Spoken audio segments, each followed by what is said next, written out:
the sidelines for now. I want to bring in Ross Mayfield, who is an investment strategist at Baird, to get some insight and analysis on how he is thinking about the mood of the markets. Let's start, Ross, good morning to you, with the current economic data and what it tells us about the state of affairs right now. I think the morning data, the PCE and personal income data tells us two things. One, that inflation is sticky and that we shouldn't expect the Fed to come to the market's rescue anytime soon. In 2018, during the first trade war, when there was a lot of market weakness, the Fed did a kind of a famous now pivot in the late part of the year that really shored up equity markets. I don't think that can be the case with inflation this sticky and with the uncertainty of tariffs on the horizon. The other thing that it tells us, though, is that we're not in or near a recession. Now, we could kind of policy uncertainty our way into a recession. But at this point, personal income is strong. Income X transfers, which the NBER looks at to determine recession, is strong. The savings rate is ticking up. So we have a cautious consumer, but certainly not a consumer that's on its back heels or really hunkering down, just one that's being a little bit more selective. And that's just fine for kind of a muddle through economy. Certainly not a recession at this point, though.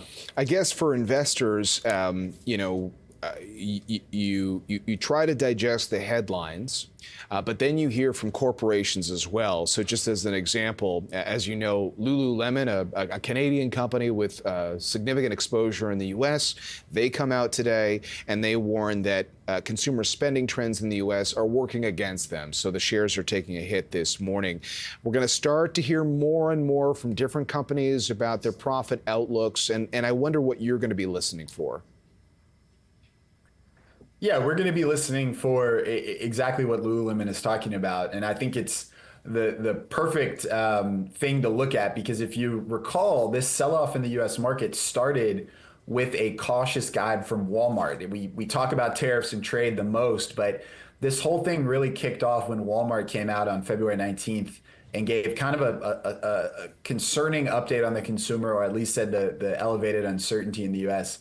Was making consumers pull back a bit. Now, I do think it's important to focus on the full picture. The thing that we've seen, or the biggest trend we've seen post-pandemic, is this shift from spending on goods to spending on services, travel and leisure. So a place like Walmart or a place like Lululemon, although they represent different parts of the income spectrum, both fall into that goods camp. So if we start to hear from, and we have at points, from airlines, from hotels and resorts, from international travel adjacent companies, that people are really hunkering down and pulling back across the income spectrum, then we start to worry. But it's not yet showing up in the hard data. And I do get the sense that companies are just being very cautious given all the uncertainty here, setting up for potentially upside surprise in the later parts of 2025. Well, that was the next thing I wanted to ask you about, because obviously there's a lot of fear out there, or recognized in headlines themselves. But after we saw a correction for the S&P 500, we did start to see investors move back in.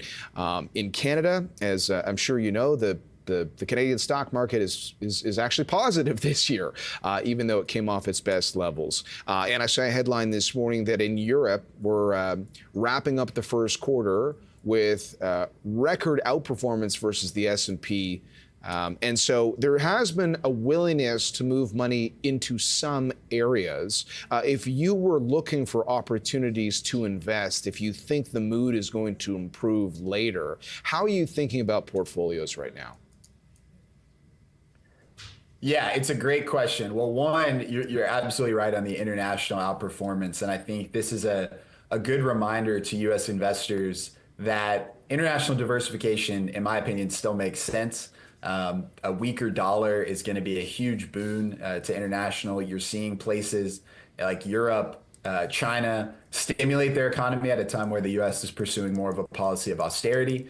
So international diversification and being exposed to those kind of other levers makes a lot of sense. Within the U.S., though, our view is that a pullback of 10% or larger is viable if you don't expect a recession in the near term. That's been the story across history, and we don't see a recession at this point in time. Odds may be slightly elevated, but again, the fundamentals don't say that we're on the doorstep of recession. So we think it's viable.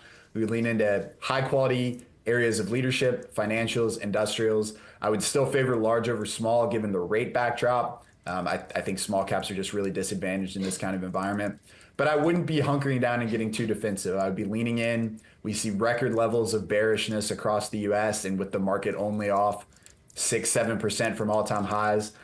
So I would be leaning into areas that look like leadership, leaning high quality, leaning large over small, but making sure that I have my international part of my portfolio sorted out as well, because I think that trade can continue to run for the rest of the year, quite frankly. Okay, Ross, thanks very much. Appreciate you joining us. Ross Mayfield is an investment strategist.